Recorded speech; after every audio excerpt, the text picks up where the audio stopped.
Bismillah, alhamdulillah, assalatu wassalamu ala rasulillah Sayyidina wa maulana Muhammad ibn Abdillah la nabiyya ba'dah wa ala alihi wa man tabi'ah minat dunya ilal qiyamah.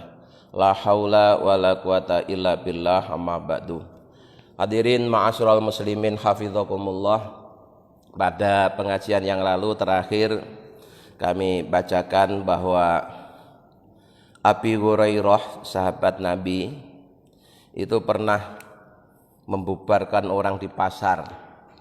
Jadi ketika orang sedang asik bertransaksi di pasar, Abi Hurairah datang membawa pengumuman, "Wahai orang-orang, mengapa kalian masih sibuk di sini sementara di masjid saat ini sedang dibagikan warisannya Nabi, warisannya Rasul?" Maka seketika itu orang-orang pasar bubar, meninggalkan dagangannya, meninggalkan transaksinya untuk rame-rame datang ke masjid.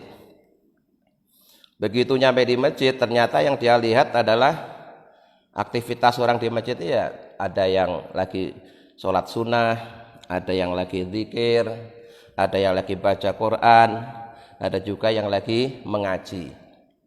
Maka kecewalah orang-orang dari pasar itu. Udah terlanjur ninggalin dagangannya, ternyata di masjid yang katanya sedang dibagikan warisan, terbukti isinya hanya orang yang sedang ibadah.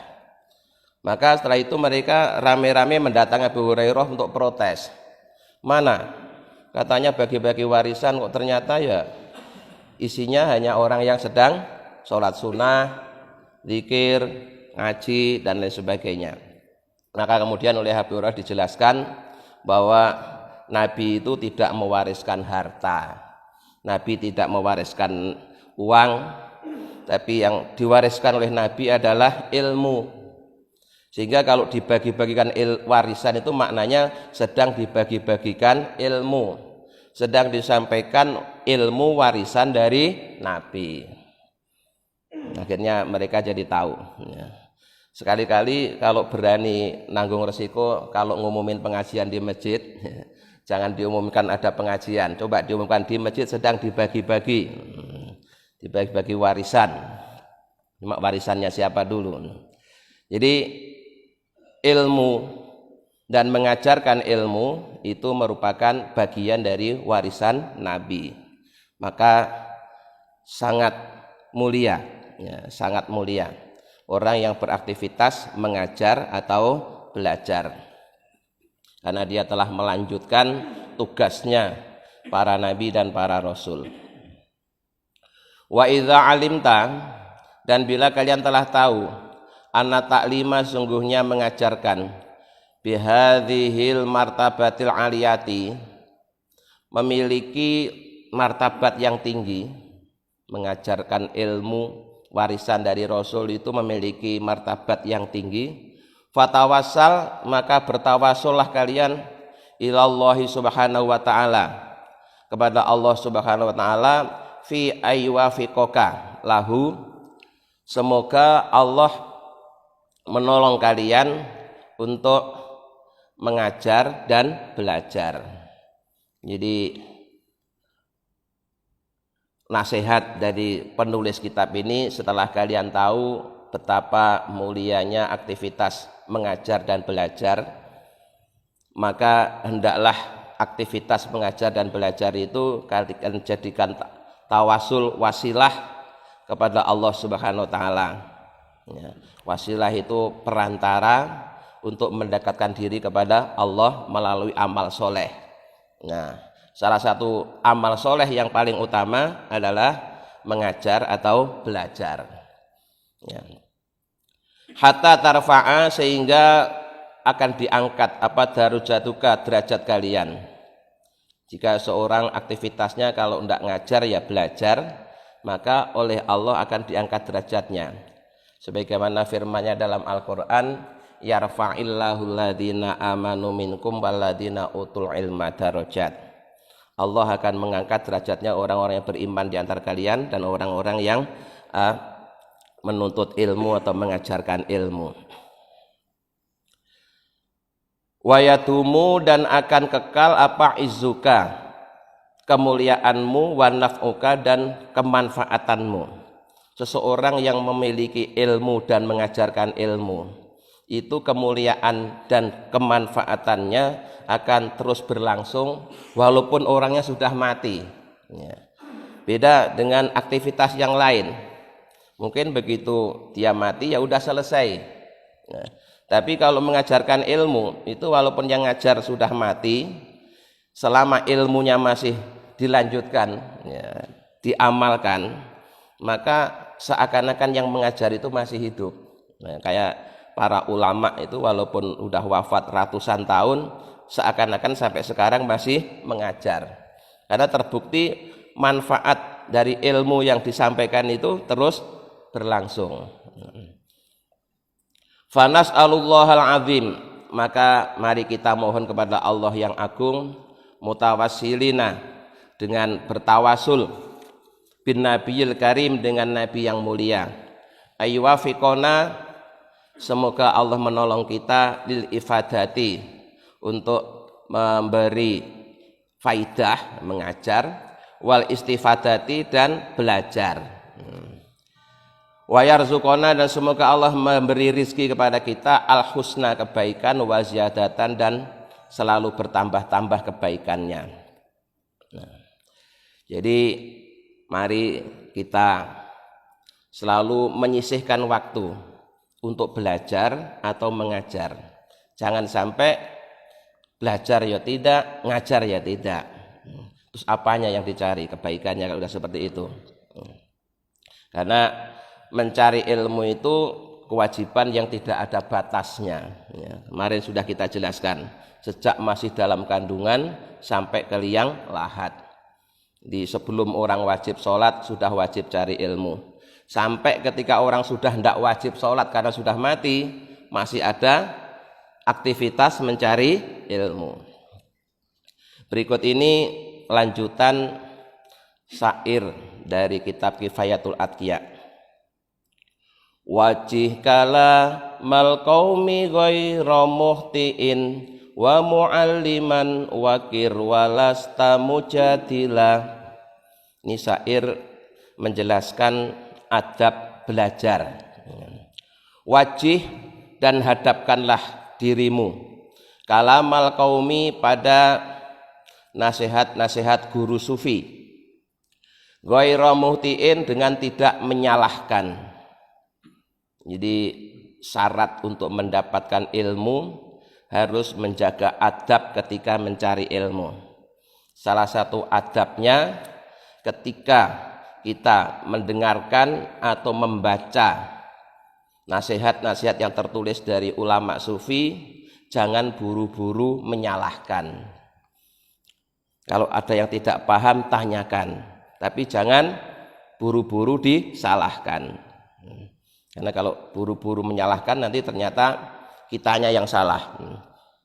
Wa mu'aliman, dan hadapkanlah dirimu pada orang yang sedang mengajar. Wakir, dan muliakanlah. Walasta, dan janganlah kalian menjadi mujadilan, orang yang suka mendebat. Jadi tidak paham langsung menyalahkan terus mendebat gurunya. Yang model begitu ilmunya tidak akan berhasil, karena belum apa-apa sudah menyalahkan gurunya.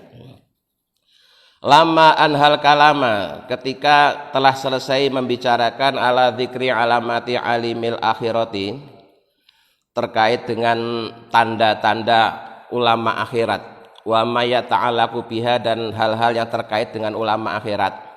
Saro'a fi dzikri ba'di adabin, maka berikut ini akan dijelaskan sebagian adab. La budda minha lil muta'allimi, yang bagi orang yang mengajar, yang belajar, harus memiliki adab tersebut. Wa ba'di adabin, dan sebagian adab mustarikatin, yang bersekutu, bainahu, antara yang mengajar, antara yang belajar, wa bainal muallimi, dan antara yang belajar. Jadi setelah selesai membicarakan tanda-tanda ulama akhirat dan hal-hal yang terkait dengan ulama akhirat, maka berikut ini akan dijelaskan adab yang harus dimiliki oleh seorang murid dan juga adab yang harus dimiliki oleh guru dan murid. Idza tolakta, bila kalian mutolaah, mutolaah itu mengkaji tulisan, mengkaji kitab.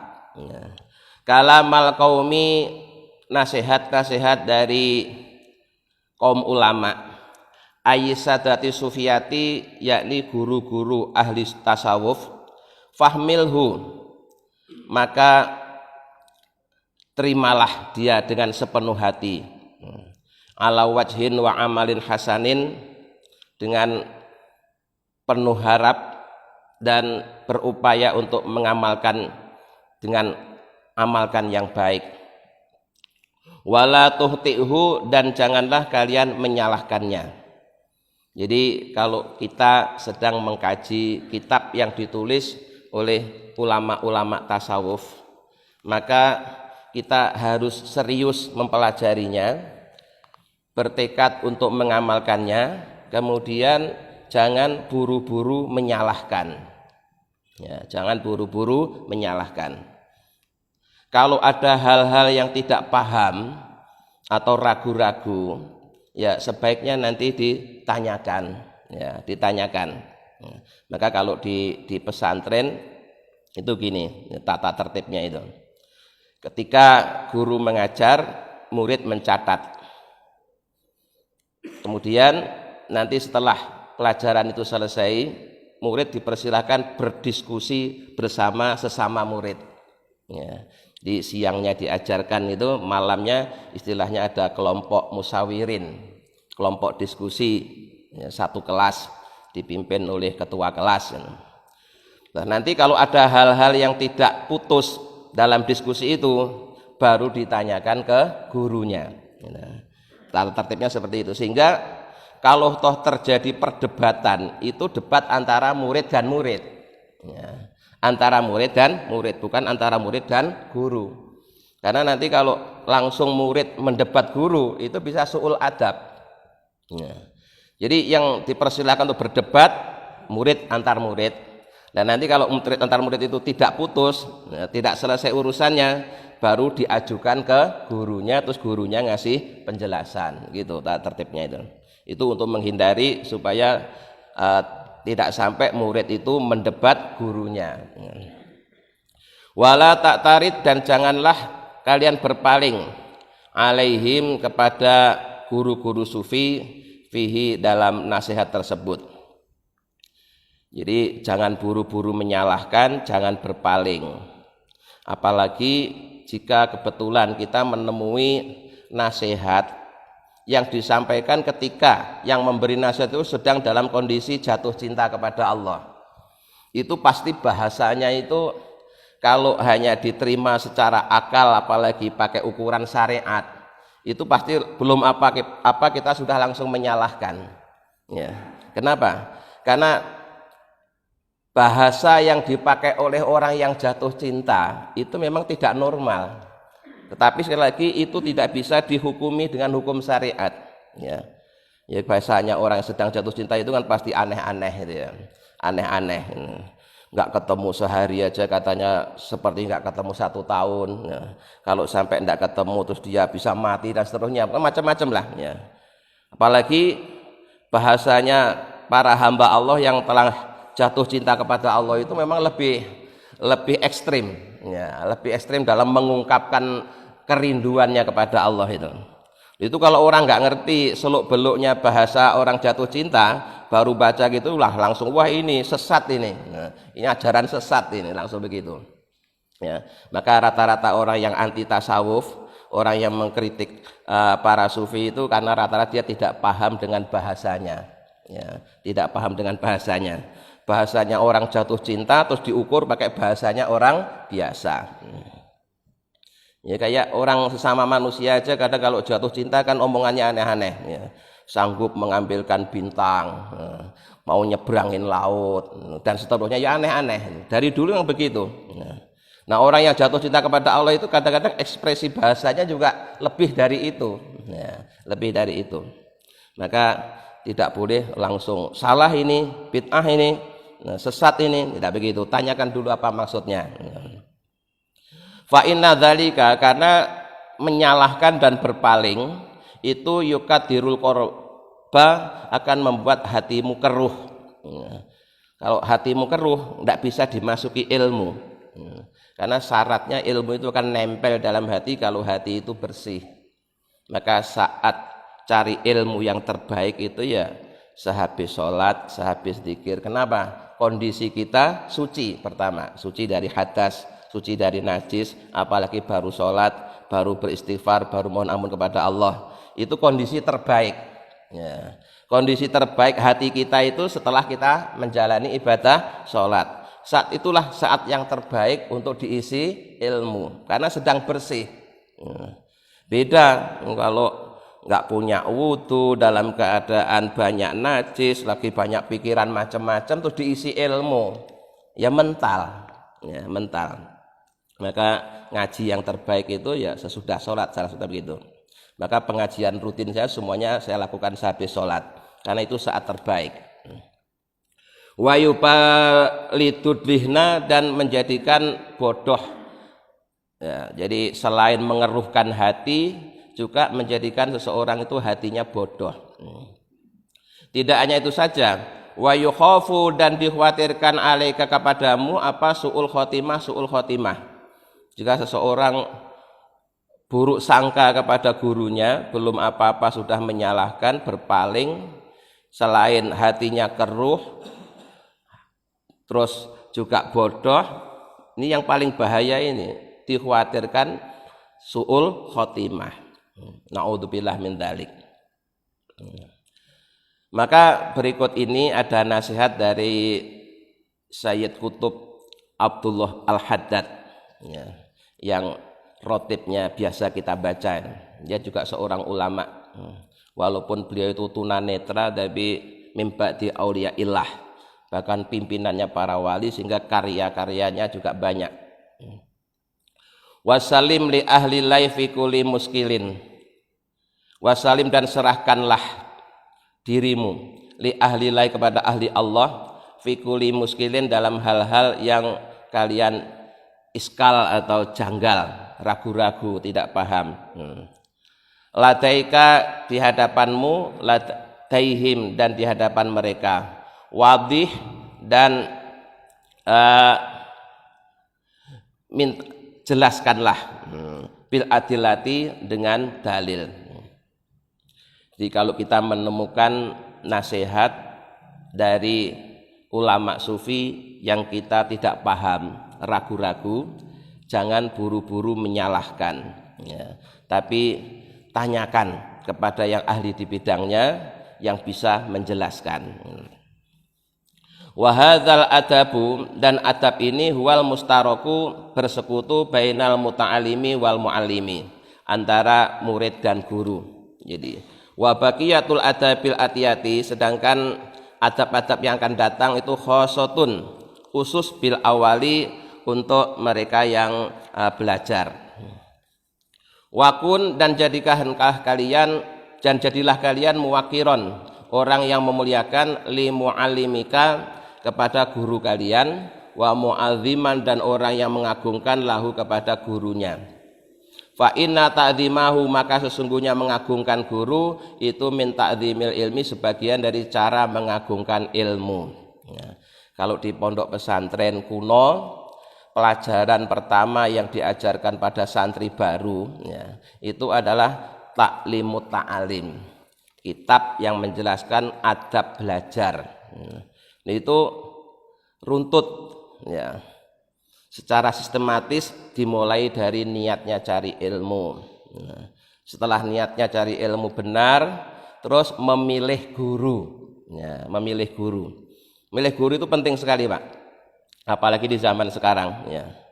Kalau kita salah milih pengajian, itu lebih berbahaya dampaknya dibanding salah memilih pergaulan, ya. Munculnya orang-orang yang ekstrim, ya, teroris, dikit-dikit jihad, dikit-dikit ngebom dan seterusnya, itu akibat salah milih pengajian, ya. baru kenal Islam, yang dipelajari itu udah langsung yang model-model begitu.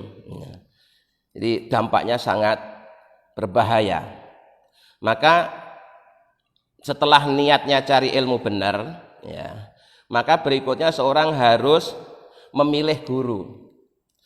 Pilihlah guru yang benar-benar kalian kenal, ya, kalian kenal. Jadi berguru pada orang yang dikenal lama itu lebih aman daripada berguru kepada orang yang baru dikenal. Nah sekarang ini kecenderungan masyarakat banyak berguru kepada orang-orang yang tidak dikenal tapi terkenal, ya, terkenal di media massa, tapi dia tidak kenal secara langsung, sehingga tidak tahu dia itu dulu belajarnya di mana, gurunya siapa, apakah dia memang benar ahli di bidang agama itu atau tidak, itu tidak tahu.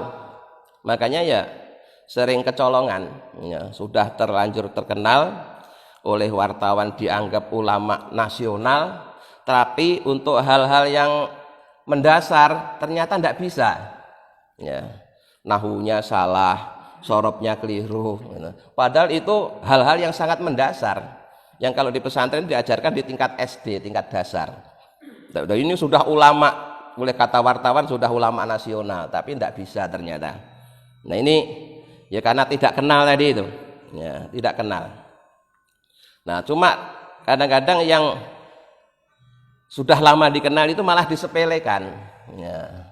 Dia lebih kagum dengan orang yang baru dikenal, yang kebetulan pintar ngomong, wah ini hebat, dan seterusnya langsung jadikan guru. Padahal kita tidak tahu kebiasaannya seperti apa, ya, ibadahnya seperti apa, akhlaknya di masyarakat bagaimana, seterusnya kita tidak tahu. Maka tata tertibnya setelah niatnya cari ilmu benar, ya, carilah ilmu yang benar-benar dikenal sudah lama. Jadi kita tahu jejak rekamnya itu, ya. Apakah dia pernah bikin heboh di masyarakat, bikin masalah atau tidak, itu jadi tahu semua. Bagaimana kondisi keluarganya, bagaimana, kita tahu semua. Itu lebih aman karena kita mengenal. Kalau tidak kenal, ya banyak keceleknya itu, ya, banyak keceleknya. Ya beli kucing dalam karung, dikira kucing nggak taunya hanya rekaman, dan seterusnya. Jadi kalau kita sudah mengenal guru kita, maka ketika kita akan memuliakan itu ya tidak ragu-ragu, karena memang sudah dari dulu saya sudah kenal baik. Ya, jadi mengagungkan guru itu bagian dari mengagungkan ilmu. Bahkan di kitab taklim itu tidak hanya gurunya yang dimuliakan, ya, keluarganya, ya, terus benda-benda yang menjadi miliknya. Sampai dulu tuh di pesantren besar di Jawa Timur itu sampai binatang piaraannya aja dijaga, sampai segitunya, demi mengagungkan ilmunya. Wala yunalu, dan tidak bisa didapatkan apa ilmu illa bita'zimihi, kecuali dengan mengagungkan yang mengajarkannya. Maka ada adab murid terhadap guru. Nah ini yang sekarang udah hilang, ya. Dulu mungkin zaman bapak-bapak masih SD ada pelajaran budi pekerti, ya. Bagaimana adabnya seorang murid kepada guru itu dulu diajarkan. Nah itu terus hilang, nggak diajarkan, sehingga sekarang di mana-mana sudah banyak sampai ada guyonan begini. Nah, untuk jadi seorang guru itu dia juga harus menguasai ilmu bela diri. Untuk apa? Untuk jaga-jaga kalau ngadepin murid yang melawan. Karena kan ada ya, murid yang sampai membunuh gurunya juga ada. Ya. Terus harus menguasai ilmu hukum untuk apa? Untuk menghadapi gugatan dari orang tuanya. Oh, gitu. Karena ada sekarang ya, orang wali murid menggugat gurunya. Dan seterusnya, macam-macam lah. Nah, itu akibat memang tidak diajarkan adab. Ya. Adabnya seorang murid kepada guru itu bagaimana? Tidak diajarkan, sehingga seakan-akan hubungan antara murid dan guru itu kayak hubungan orang bertransaksi.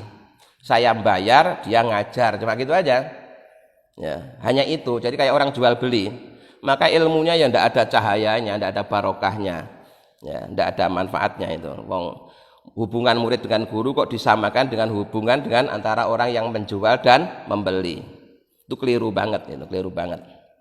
Ya, yang masih menjaga adab antara murid dan guru itu hari ini ya pelajar di pondok-pondok pesantren. Ya, pondok pesantren itu masih diajarkan dari kelas paling dasar sampai paling tinggi itu dijaga betul adab antara murid dan guru, bahkan tidak dengan gurunya saja, dengan keluarga guru. Nah, wakun mu'taqidan. Nah, wa ta'zimi ahlihi, dan mengagungkan keluarganya guru, ghaira mujadilin, dengan tidak gampang-gampang mendebat lahu kepada gurunya. Ya. Kalau mau tanya ya tanya yang baik, tapi bukan mendebat, kan beda. Ya. Kalau dari awal niatnya mendebat itu nanti dijawab apa saja, ya masih nanya lagi, dan nadanya juga beda. Ya, nadanya orang bertanya dengan nada orang mendebat itu beda. Ya. Wakun, dan jadilah kalian itu mu'taqidan, orang yang meyakini, aidon juga ahliya, tahu tentang keahlian gurunya.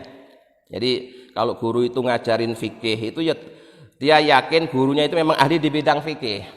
Nah, terus kalau misalkan guru ini ngajarin ilmu tauhid, nah dia memang gurunya itu ya guru tauhid, guru yang memang punya pengalaman pernah belajar ilmu tauhid. Nah, ini sekarang juga jadi masalah lagi, terutama di kota-kota besar. Kita belajar agama itu kadang lihat orang itu dengan gelarnya. Ya. Dia doktor loh, dia doktor ngajar ilmu tafsir. Ternyata doktornya bukan di bidang tafsir. Ada dulu. Ya. Dia doktor sastra Inggris, tapi ngajar tafsir. Yo kacau, tidak nyambung. Ya. Antara kedoktorannya dengan yang diajarkan itu tidak nyambung. Itu di kota-kota sering terjadi seperti itu. Kita terpesona dengan gelarnya doktor, profesor. Ternyata ya dia membicarakan hal-hal yang di luar keahliannya. Dilihat dulu dia doktornya di bidang apa, profesornya di bidang apa. Terus tiba-tiba ngomong fikih, ya, ngomong tauhid, ngomong tasawuf. Ya. Ternyata tidak nyambung karena bukan ahlinya. Ya. Nah, kalau di pesantren itu memang santri itu dari kecil dididik ya, mulai dari ilmu-ilmu yang mendasar. Ya. Jadi dikenalkan, kalau tadi ada pelajaran adab belajar dan mengajar, ada juga pelajaran bahasa Arab itu dimulai dari nahwu, ya, shorof, dan itu berjenjang, Pak. Ya. Pelajaran nahwu di pesantren itu yang populer itu paling tidak itu ada 3 tingkatan. Tingkatan yang paling dasar itu namanya jurumiyah, itu diajarkan 1 tahun rata-rata. Setelah itu di atasnya ada imriti, itu 2 tahun. Ya. Kemudian nanti ada lagi di atasnya lagi itu alfiyah, itu 3 tahun. Itu khusus nahwu aja. Terus nahwu aja sudah 1 tahun, 2 tahun, sampai 3 tahun. Berarti kan sudah 6 tahun. Itu baru nahwunya, belum nanti balaghahnya gitu. Jadi penguasaan terhadap bahasa itu benar-benar diutamakan, karena ini menjadi kunci untuk memahami firman Allah dan hadis Nabi. Kalau sastranya tidak paham terus langsung menjelaskan, ya bisa banyak kelirunya gitu. Nah, jadi seorang murid harus meyakini bahwa gurunya yang mengajar itu memang ahli di bidangnya. Warujhanahu alaman kana fi tabaqatihi, dan punya keunggulan dibanding yang sepadan. Qala berkata sahabatum sebagian ulama, idza jalasta, bila kalian duduk baina yadil muallimi, di hadapan orang yang mengajar, yang bagi seyogyanya antulahidho, kalian melirik annahu, bahwasanya majlis tersebut itu majlisu Rasulillah sallallahu alaihi wasallam, majlisnya Rasulullah SAW wa ashabihi, dan sahabat-sahabatnya. Malah ini ada sebagian ulama mengajarkan, ya, kalau kalian duduk di pengajian, ya, walaupun yang ngajar itu temanmu, ya, temanmu sendiri, anggap seakan-akan ya, yang mengajar itu Rasulullah, terus kalian sebagai sahabat Rasulullah. Nah, untuk apa itu? Yang seperti itu. Liyasdata ihtiramuka, liasdata akan bertambah-tambah apa itu romuka, memuliakanmu lahu kepadanya. Dia bukan muliakan orangnya, muliakan ilmunya. Ya. Jadi walaupun yang ngajar temannya sendiri, ya, anggap seakan-akan ya, karena dia melanjutkan tugasnya para rasul, ya anggap seakan-akan itu majelisnya Rasulullah dikelilingi para sahabatnya, cuma seakan-akan ya, demi memuliakan ilmu tadi itu. Karena yang disampaikan ini adalah warisan dari Rasulullah ya, warisan dari Rasulullah ditulis oleh para ulama, terus kitabnya sampai ke kita ya. Nah, itu sebagian ulama punya tradisi seperti itu, punya adab seperti itu. Jadi kalau hadir di pengajian itu seakan-akan dia menghadiri majelisnya Rasulullah. Wa kana, dan adalah sapa ba'dul mutaqaddimin, sebagian ulama-ulama terdahulu, idza dzahaba, bila dia berangkat ila muallimi, kepada gurunya, tasaddaqa, dia bersedekah bisain, dengan sesuatu. Sudah ada sebagian ulama-ulama terdahulu itu kalau pergi ke gurunya selalu membawa sedekah. Setelah itu waqala, kemudian dia berdoa, Allahumma astur aiba muallimi anni. Allahumma, ya Allah, ustur, tutuplah, aiba muallimi, aib-aib guruku, anni, dariku. Jadi sebagian tradisi ulama pendahulu kalau dia berangkat mencari ilmu, dia bersedekah terus sambil berdoa ya Allah, tutupilah dariku aib-aib guruku. Artinya apa? Namanya manusia, sehebat apapun pasti punya aib, pasti punya kekurangan ya. Tetapi bagi seorang murid seyogyanya dia berupaya untuk menutupi aib gurunya. Walaupun gurunya punya aib, berusahalah agar si murid ini tidak melihat aib gurunya ya. Namanya manusia ya. Sebaik apapun pasti ada kekurangannya, ada aibnya. Apalagi orang biasa kayak kita-kita, aibnya banyak. Tapi kalau murid itu belum apa-apa, dari pertama bertemu sudah nyari-nyari kekurangan gurunya, ya ilmunya ndak bakalan barokah. Kamu itu nyari ilmu apa nyari aib?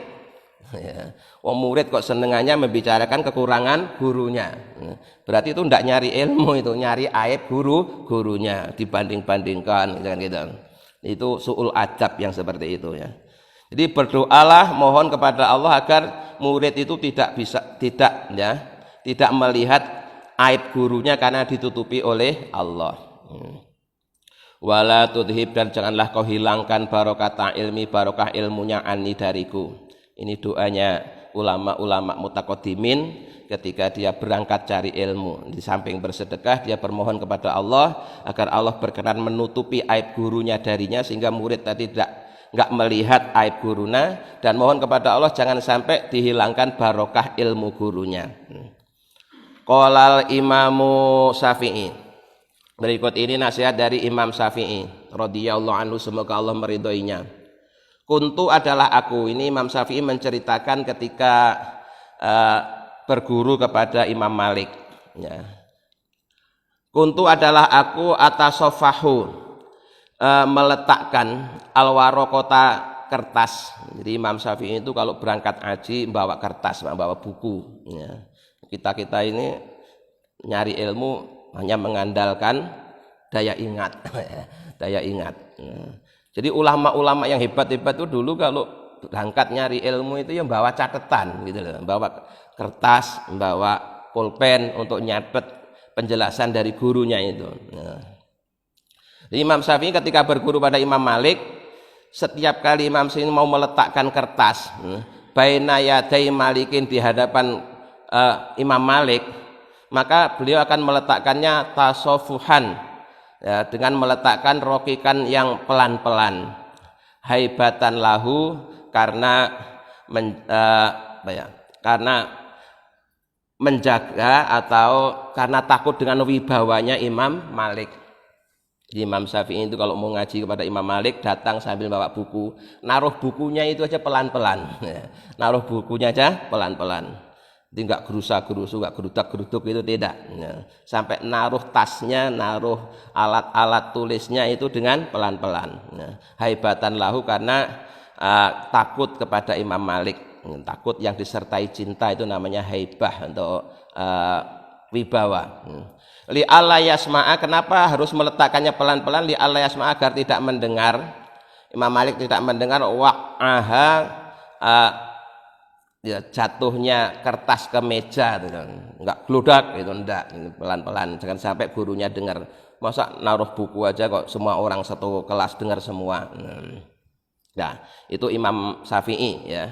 Imam Syafi'i ketika berguru pada Imam Malik, kalau menaruh kitab di hadapan Imam Malik dengan cara pelan-pelan, jangan sampai terdengar suaranya.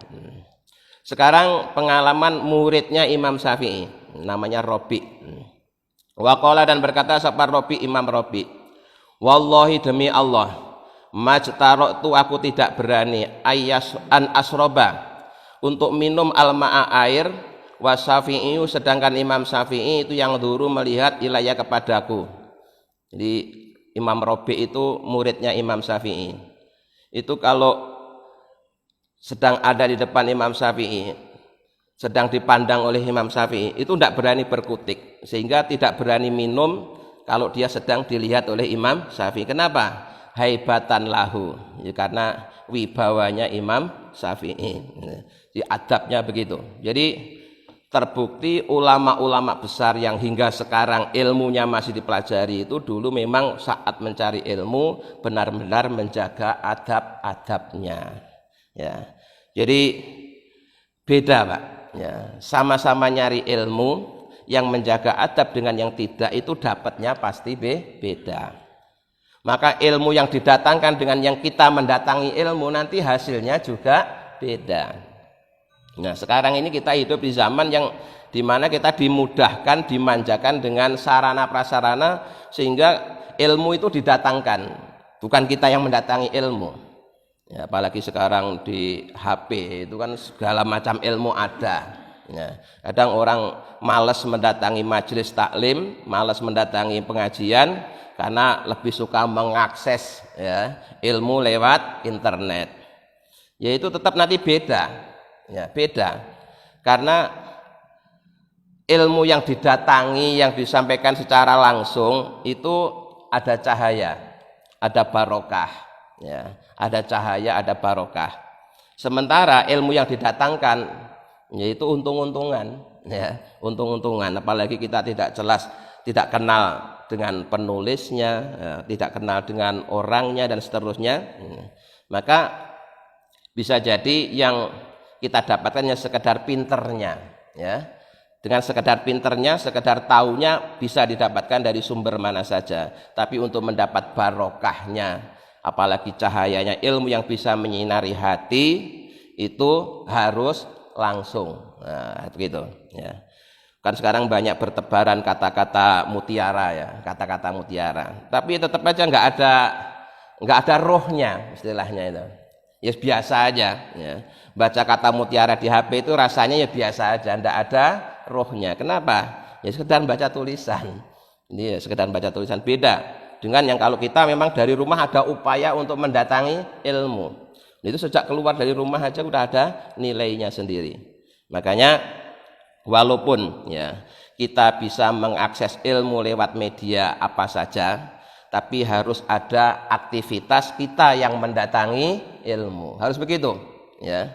Harus tetap ada aktivitas kita yang mendatangi ilmu. Jadi kita yang datang ke tempat ilmu gitu, bukan ilmunya yang didatangkan ke kita.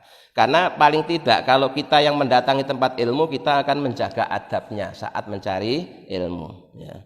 Beda kan yang dengerin pengajian di masjid dengan waktu kita cuma dengerin di rumah gitu. Kalau di rumah kan kita bisa sambil apa saja, tapi kalau di masjid kan pasti ya duduknya tenang, khusyuk dalam kondisi suci, menghadap kiblat, beda semua itu. Dan itu ada nilainya tersendiri. Nah, itulah harus kalian sebagian ya, adab yang harusnya dimiliki oleh orang yang mengajar dan orang yang belajar, supaya dia tidak hanya mendapatkan pinternya ilmu, tapi juga mendapat cahaya dan barokahnya ilmu. Mudah-mudahan dengan bimbingan Allah kita bisa mengamalkannya. Amin ya rabbal alamin.